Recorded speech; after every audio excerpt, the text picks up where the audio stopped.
Marlene Gibb with What Do You Do? And today's guest is Dan Layne. And Dan, what do you do? I teach balance and mobility and Tai Chi to primarily older adults out in the community, San Gabriel Valley, Orange County. Been doing that now full time for about 15 years. Yes, we were just talking. When was the last time you were on the show? Well, we think about 10 years ago. Right, right. And you just started. Yeah, I had been out for, I would say, about 3 or 4 years when we came in for the first time and did the interview, and was beginning to increase the amount of teaching that I was doing, and have just really been on the same path ever since. Now, why did you decide? You're a Tai Chi teacher too. You Right. teach, and why did you decide on balance and mobility to, go into that field? Because when I was teaching Tai Chi, I had more and more people walking into the classes telling me that they'd been referred by a physician or a healthcare professional, or they'd read an article about the benefits for Tai Chi and balance. And some of those people were not able to do Tai Chi. They weren't up to it. And it bothered me that I had to tell them, or just had to say, you know what, this isn't going to work for you, it's too much. And it felt like they didn't have anywhere to go. And how was it too much? Too physically demanding, for a person who's at risk for fall, dangerous. Okay. And so I began to think there must be a discipline around balance. It just occurred to me. So I went looking for it, and I discovered the program at Cal State Fullerton, which is called Fall Proof Balance and Mobility. Now, was that a new program? Relatively new. That program, I think, is the research on that, I believe, started about 40 years ago now. Really? Yeah, but the balance and mobility as a discipline is only now really becoming a part of public consciousness. For probably the first 8 years of my teaching, most healthcare professionals didn't know it existed as a discipline. So there's been a gradual awareness developing about these disciplines. What happens to a lot of people is, say a person breaks a hip. That's the biggie. Yeah, okay. So they go into rehab, they get through that, maybe their insurance runs out, or they only have a certain number of physical therapy sessions, and the person walks away from that, and in no way do they feel rehabilitated. They're often afraid that they're going to fall. They don't know where to go. They try different exercise classes. It's too much. So balance and mobility is it's a wonderful stepping stone from post-physical therapy to a higher level of activity. How long does like you have people probably in your classes for years, right? Yeah. But if someone was just coming out of the rehab and wanted to move into or go back to work, people can break their hip even when they're older. Oh, yeah. And they're still working. So how would you differentiate that from the ongoing? Do you know what I'm saying? Yeah. I basically, when a person comes into a class, I talk to them. Okay. I ask them why they're there, what they're trying to achieve. And once I get their story, and most people are quite willing to share it, once I have a feel for that, then I have a sense of what to do with them in class or what to recommend, because sometimes I'm not the appropriate person. Most of the time I am. My class covers a pretty broad range. So you get them coming out of physical, they finished physical therapy and you're next. I'm next, or concurrent with physical therapy. So there's a broad range there. Sometimes it's just a person who's beginning to feel the creeping edge of discomfort. Maybe the person goes to a backyard party and they realize that the whole time, and it's in the grass, and they realize the whole time they haven't felt comfortable. And they begin to wonder if possibly something's wrong with their balance. A balance problem can be really slow to form and very insidious, in the sense that you feel like something's wrong, you don't feel comfortable in some settings like a soft surface like grass, but you don't know why. So I get quite a few people that simply come in because they think they might be having an issue with their balance, but they're not sure. And usually by the end of the first class, suddenly the light goes on, because as we work through the patterns, it reveals the weak spots. And then they understand, oh, it is my balance, which can be an incredible relief, because a lot of the time just knowing what the problem is takes a lot of the anxiety out of it. Right. And sometimes, I don't know, you see, besides your balance, sometimes your sense of depth changes too. Right. Yeah. There's this, I've noticed it with me, and it's subtle, but like how deep is that curve I'm going to go down? Right. And I don't know if that is that a perception problem, or is that what would you say? Well, balance is a system. Okay. So it's partly visual, our inner ears, which tell us things about our positioning. It's muscular, it's the nervous system, it's concentration. We need to be able to focus our minds in order to be able to balance. It's highly sensory. And so a lot of times, visual changes are one of the first flags that begin to tell a person that something's not right with their balance. Depth perception's really common. Macular degeneration affects depth perception. Right. Yeah, so that's why... Explain to the audience, what is immaculate? Well, there are various degenerative disorders that can affect the eye. So they Right. can affect the way the eye focuses, they can affect the lens, they can affect the transmission of light in the eye, so that the visual field is darker. And any of those kinds of changes alter our ability to make judgments, spatial judgments. So when we're not able to make accurate spatial judgments, we stumble. Right? So that's why, if, like anybody in the audience watching this show, if you notice a sudden change in your balance, like within a couple of weeks, you notice that something feels quite different in your balance, one of the first things to suspect is a change in vision. So have your eyes checked. And one of the things that's going on in optometry now is a lot more optometrists are checking people's balance as part of the exam. Oh, really? Yeah. Yeah, so the two are tied together. You know, and Yeah. that, yeah. I just noticed sometimes at night, it's not during the day, it's at night. Right. So it seems off sometimes, or I can't judge it like I used to be able to judge it. Well, one of the things that happens as we get a little older I know. is that we lose sensitivity in some of our sensory organs. Like most of us begin to experience some changes in our vision, and we can compensate for that with glasses. Right. But the other place where we lose sensitivity is the inner ear. And the inner ear is an organ, there's actually two of them, but they sit inside of the head, and they sense whether we're tipping, whether we're vertical, and they also sense motion. So if a person's in a situation where there's low light, there's less visual information. So the way we compensate for that is the inner ear works a little harder. But as we get older, if we lose sensitivity in the inner ear and the visual system, and we're in a low light situation, we don't have enough information to feel balanced. So one of the solutions, if a person's feeling uncomfortable in the home, for example, in the evening, more light, brighten the environment. Wow, so yours is very complex. Yes. It's not about balance and mobility, it's beyond that. It's about sensory perception and how that translates into motion, and how that translates into quality of life, how we feel when we're out moving around living our lives. And the big problem with a severe balance problem is the person becomes frightened and doesn't want to move. So that person becomes sedentary. And as the person becomes more sedentary, the body gets weaker and the problem gets worse.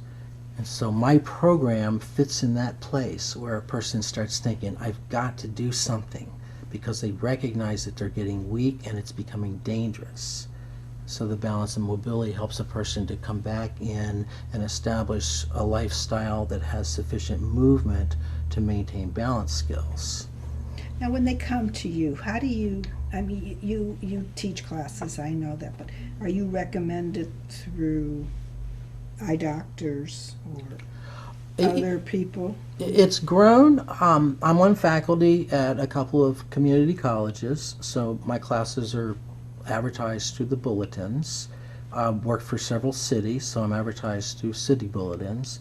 But I am getting quite a bit of traffic now from Kaiser Permanente.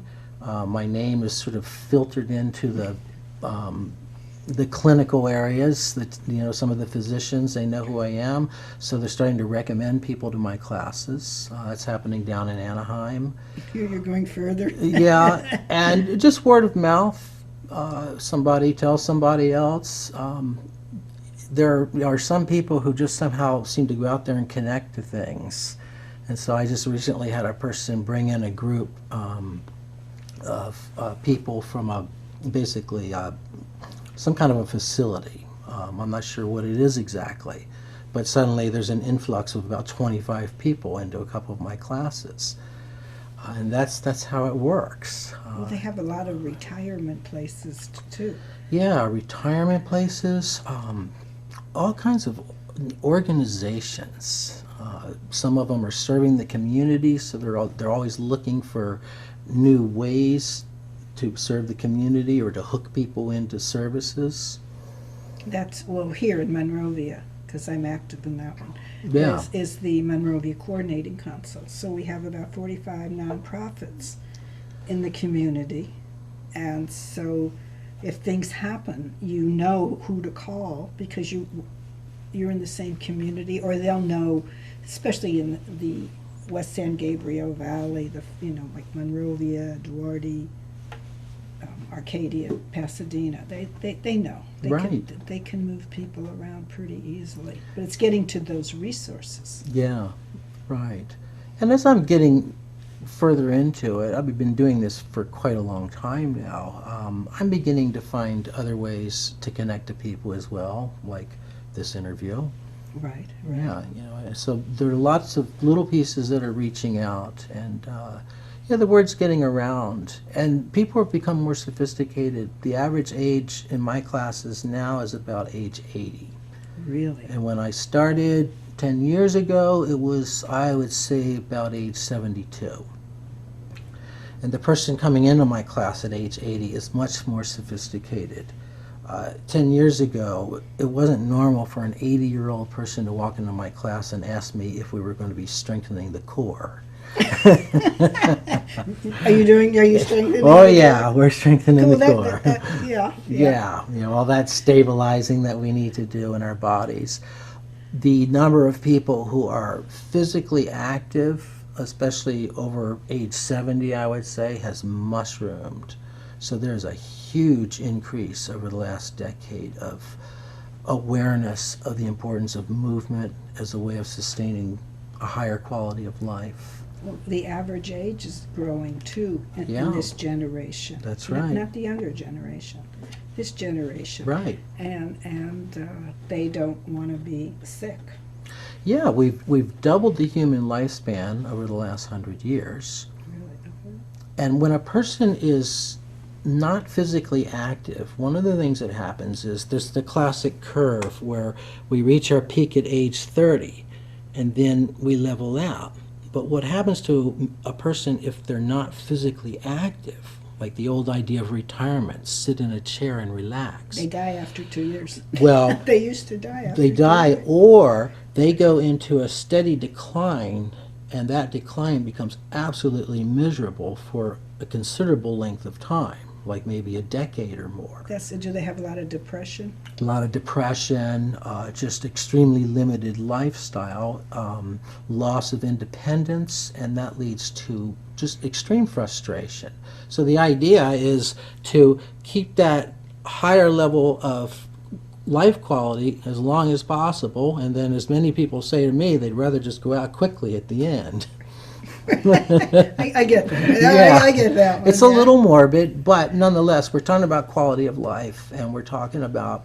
Well, your whole, what you're doing is all about quality of life. That's right, and there's a lot of pragmatism in it. When I have a 90-year-old student in my class, that person has had a long life and has a very realistic view of what I would say the art of living. Mhm. And so they don't tend to hold back. They tend to be Oh, no, they'll quite tell- opinionated. They'll tell you right to your face. Yeah, and living- truthful Yeah, and brutal.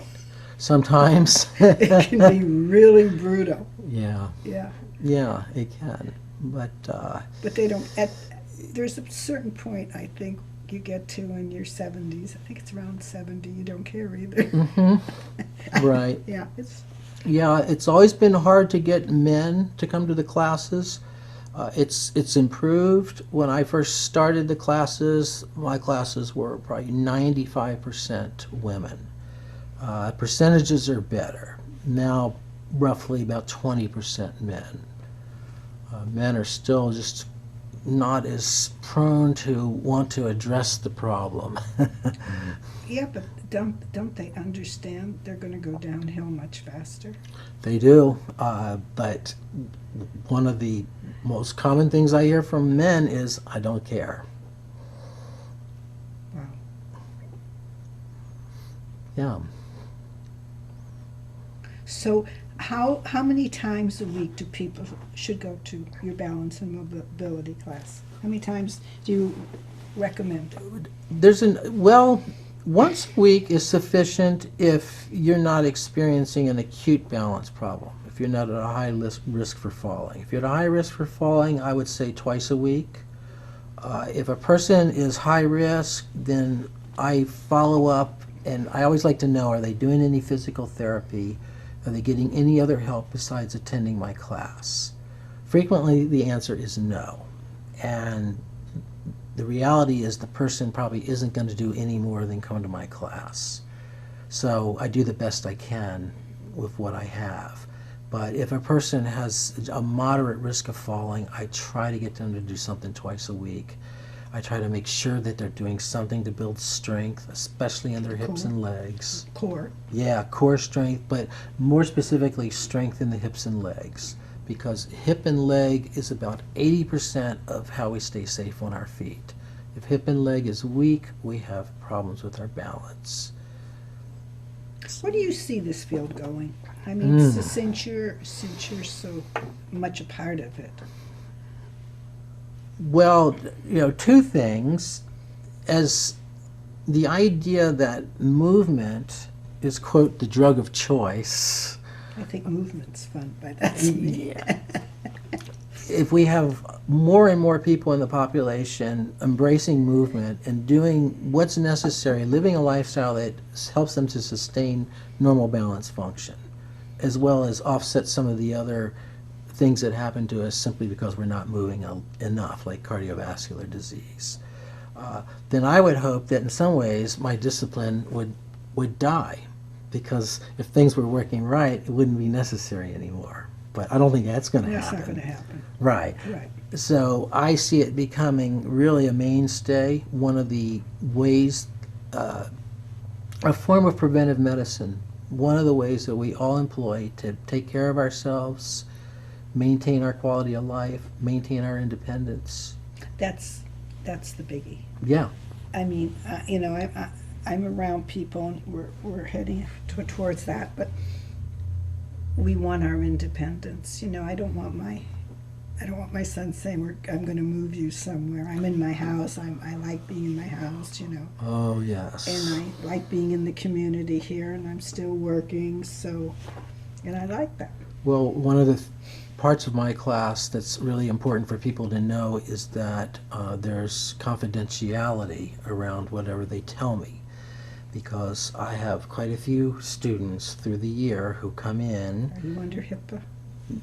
Are you under, or is that's just you personally? Things have changed. We used to do an extensive health questionnaire that was under HIPAA, but that's not possible anymore because there's so many liability issues around that.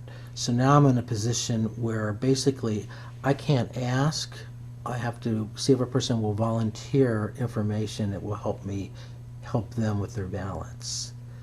So one of the things I try to stress to people is that whatever they tell me is confidential, Right. because I've many people with balance problems that do not want their families to know about it, because if their family knows, they are going to try to take over their lives. Right, right. So what do they do? I mean, so they just keep coming to class? Yeah, they keep coming to class. They eventually generally admit that they've been falling, but then they tell me that they don't want their children to know about it. Because their children are going to worry. Yeah, their children are going to worry.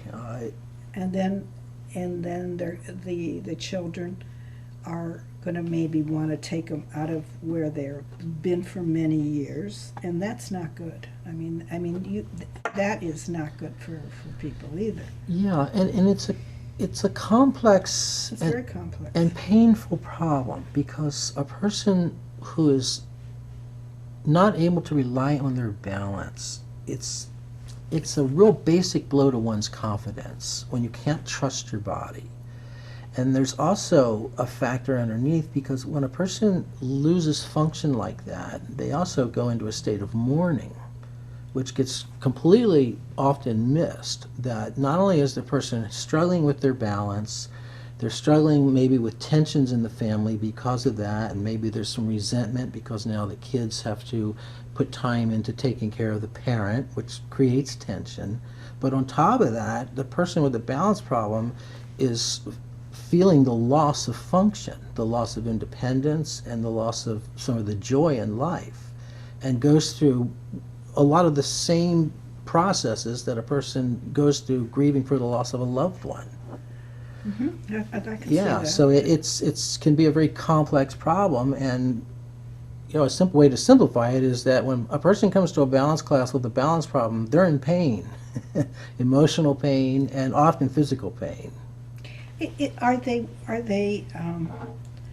working with, like you? Are they working with other besides the eye doctor, the dentist? Are they trying to come up so everybody kind of understands how complex this is getting older is? Yeah, and over time there's a structure forming where we have these various issues that we face as we age. Right. And now we have a gradual aggregate of disciplines that can address those issues. And so there's some coming together now of those disciplines, some further organization. So one of the things I try to do with people is I try to encourage them to be diverse. Don't just come to balance class. Try to get out and walk, especially for a woman, because the loss of bone density. See if you can take a strength training class. Do something to add some stress to your bones to help them stay strong. Socialize. Do you have like a pamphlet that you have, and you tell them, we recommend, you do, I'm talking to you, so I'm going to say you do. Right. Do you recommend, go to doctors, definitely take a strength training class? Are there a lot of strength training classes around? I don't know. There's a lot out there. You have to know where to look. That information's on my website. I have an article that tells a person how to go about finding resources. Yeah, just there are places to look, and there's more of it than there ever has been before. So where do you see this going, in another 10 years? Yeah, back to that question. It Right. is, Yeah. 'Cause I see it growing. My classes keep increasing in size. The original balance and mobility program at Cal State Fullerton was designed for groups of 8. wow. The average number of people in my classes in Orange County is about 50. God, that's a lot. Yeah, that's a lot. Do you know everybody? I know, yeah, I tend to know people by how they move. Of course, that's definitely. Yeah, You would remember that. I work at learning names, but I also have quite a bit of turnover, and so I have currently several hundred That's a people lot. that I'm interacting with through the course of a week. But because you're dealing with something that's so personal, you get to know the person. You know their movement, you know their walk, you know their postures. You get a sense of where they're defensive when they're moving. So I know them, but it's in a slightly different way. Because that's what you do. That's what I do, yeah. Yeah. Like I know people by their aptitudes and what they do. Yeah. I mean, that's how I remember people. Yeah, mine is a sort of kinetic Yeah. understanding, right. Mine's like Yeah. a detective. You know, they've done this, and Right, they're in yeah. here now. Yeah. So you're going to be coming, possibly doing a show over here too. I think it would be interesting I think to so. do that. Yeah. I've had good response to the videos I put up on my website. It's a public service. It's a need. Falling is an epidemic in the United States. Really? Yeah. It's not an epidemic in other places? Other places have their issues, but I'm actually don't know. I couldn't quote off the top of my head statistics from other countries particularly. But in the U.S. especially, there's a statistics like something like every 11 seconds somebody goes to the emergency room because of a fall. That's a lot of people falling. That is. And the primary reason is simply sedentary living, not moving enough. So part of the reason I think that 10 years from now, if anything, it'll proliferate, is because I think the word's getting out there that we need to change the way we live as we get older. We need to embrace more movement. Where do you find that? And where do you find the right movement? Really common person walks into class, says, I don't understand why I'm having trouble with my balance. I walk 2 miles a day. But the problem is it's too limited. It isn't diverse enough in the directions of motion. So I think that we're going to see these types of disciplines increasing because there's, like I was saying, people are more educated now about movement. They're demanding it. Retirement facilities are having to change fundamentally the way they operate. Yeah, a person goes to looking for assisted living now, they want to know where's the gym? Do you have a Tai Chi class? Do you have a yoga class? Where's the weight room? It's Really? changed. What about, in directly what you're saying, we have a very, kids do not exercise. 20, 30-year-olds, they don't exercise that much. Yeah. And that's going to be very serious. I think it's going to be more serious than my generation. That's interesting because the generation, so you're a little bit ahead of me. Right. So the generation that you belong to, that generation is really the leading edge of a new wave on how to manage aging. Right. Oh yeah, we were not Right. right. And yeah. so essentially your generation's grandkids at some point need to start listening to their grandparents because that's what they're going to come up against. If they don't embrace movement in the right way, they're going to run into the same wall. So my hope is that there's some inspiration that's trickling down. That is, younger people are seeing that 75 or 80-year-old grandmother or grandfather active, strong, that there's an imprint. They may not have awakened to it yet, but soon they will. Well, I had somebody in the family. I have a 19-month-old grandson, and he's all over the place. And I'm down there, crawling with him and doing what I'm supposed to be doing. And they said, and I got up really easily, and they said, "Wow, I wish I could do that." Yeah. And here, I'm double their age. Yeah. And I'm not thinking about it. Yeah. And they made a comment. I thought, Yeah. wow. A lot of us get a wake-up call. 45-year-old man who hasn't been thinking too much about his physical health. His body has been doing what he needed it to do.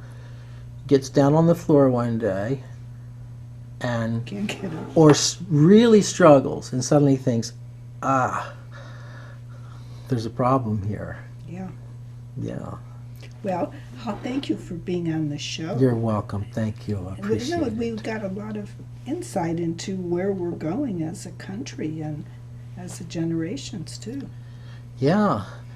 And the message is keep moving. And I want you to look at your cameras right over here, and say your name, your telephone number, and your website. Oh, my name is Dan Layne. You can reach me at Dan@danlayne,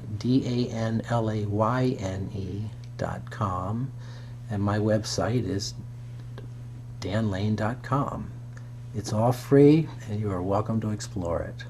Thank you, Dan. You're Thank you welcome. so much. Thank you, Marlene. This is Marlene Gibb with What Do You Do?